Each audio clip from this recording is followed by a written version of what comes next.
One of the major concerns regarding public health at present is the subject of Zika, and the man that is at the helm of public health in Guyana is none other than Dr. Norton. Minister, what is the situation regarding the numbers that you suspect? We have nothing to hide. That is the Ministry of Public Health.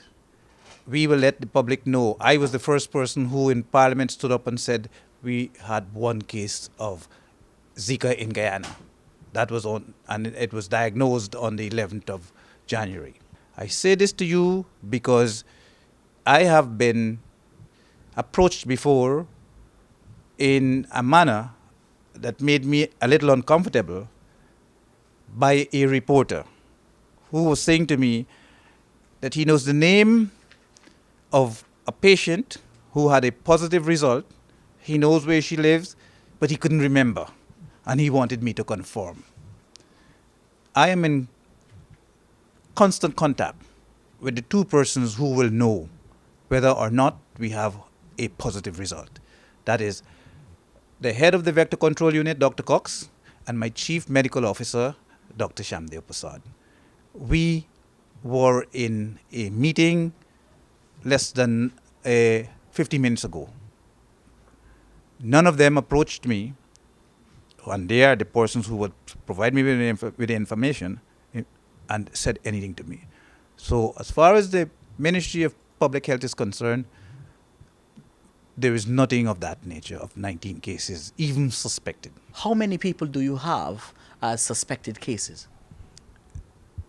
No, I can't give you that figure. What I know for a fact is that we did, with the case that was positive, we interviewed both places where she abode, that is at Rose Hall and at Covenden.